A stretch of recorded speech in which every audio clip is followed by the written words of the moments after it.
الحمد للہ رب العالمین الرحمن الرحیم مالک یوم الدین والصلاة والسلام علی سید الانبیاء والمرسلین وعلی آلہ وصحبہ اجمعین اما بعد فاعوذ باللہ من الشیطان الرجیم بسم اللہ الرحمن الرحیم لقد كان لكم في رسول الله أسوة حسنة لمن كان يرجو الله واليوم الآخر وقال تعالى في موضع آخر كونوا مع الصادقين وقال في موضع آخر ولا تكن مع الكافرين صدق الله مولانا العظيم وصدق رسوله النبي الكريم ونحن على ذلك لمن الشاهدين والشاكرين والحمد لله رب العالمين۔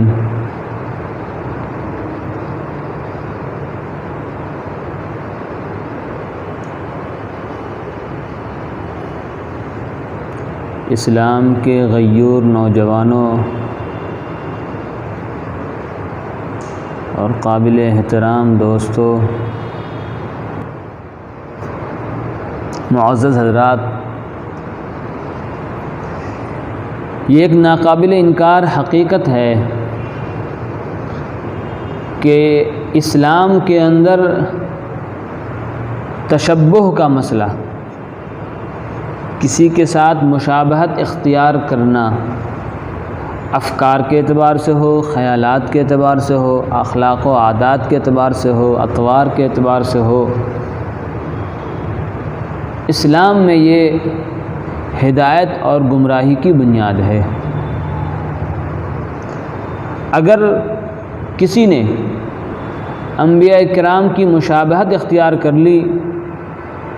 تو وہ ہدایت یافتہ ہے، اگر کسی نے کفار اور مشرکین کی مشابہت اختیار کر لی تو وہ یقیناً گمراہ سمجھا جائے گا،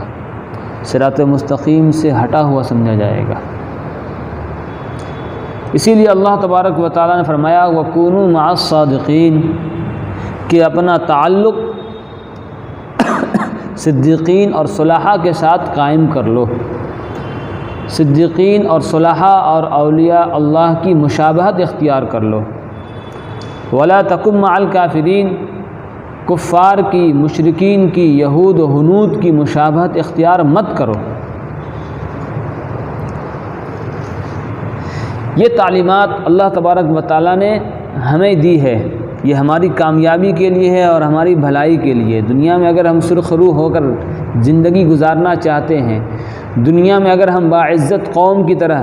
ایک زندہ دل قوم کی طرح زندگی گزارنا چاہتے ہیں تو ہمارے لیے ضروری ہوگا کہ ہم انبیاء کرام کی مشابہت کو اختیار کریں۔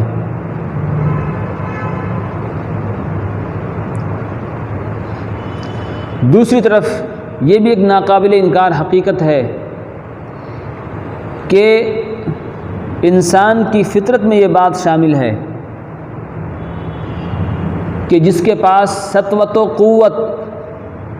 مال و دولت ہو، لوگ ان کی باتوں کو اہمیت دیتے ہیں، ان کے افکار کو، ان کے خیالات کو لینے کی کوشش کرتے ہیں، اور اگر کوئی قوم زوال پذیر ہو جائے، کسی مرض کا شکار ہو جائے، بیمار زدہ ہو جائے، کمزور ہو جائے، مغلوب ہو جائے، غلامیت کی طرف زندگی گزارنے کے لیے مجبور ہو جائے تو ایسے قوم اور ایسے افراد کی بات کی اہمیت کچھ نہیں رہتی، لوگ ان کی بات کو اہمیت نہیں دیتے۔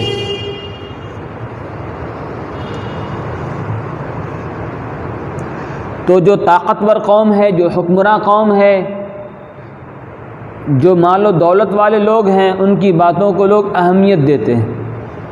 ان کے بالمقابل جو کمزور ہیں ان کی باتوں کی کوئی اہمیت نہیں ہوا کرتی ہے۔ اسی لیے بہت سارے درد مند اور فکر مند حضرات نے اس امت کے زوال اور زبوں حالی کے جو اسباب متعین کیے ہیں، بعض لوگوں نے کہا یہ امت کمزور ہو گئی ہے اس لیے کہ اس کے اندر افلاس آ گیا، غربت آ گئی، ان کے پاس مال و دولت نہیں ہے، اسی لیے اگر یہ امت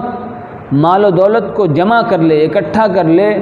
تجارت کو فروغ دے لے، تجارت کے نت نئے طریقے کو اپنا لے، چاہے وہ سودی نظام سے ہی متاثر کیوں نہ ہو، اس کو اگر اپنا لے، ان کے پاس مال آ جائے گا، ان کے پاس دولت آ جائے گی تو ان کا ایک مقام بن جائے گا، ان کی ایک اہمیت ہو جائے گی، لوگ ان کی تہذیب کو، ان کی باتوں کو قدر کی نگاہ سے دیکھنے والے بن جائیں گے۔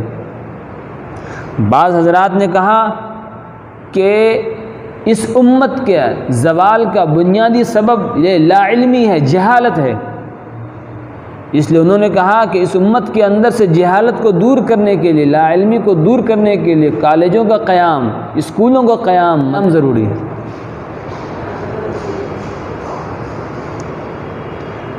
کہ اسکولیں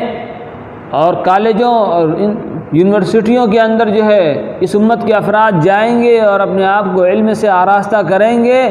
اور اس علم کی روشنی میں اپنی قوت کو دوبارہ یہ حاصل کر پائیں گے۔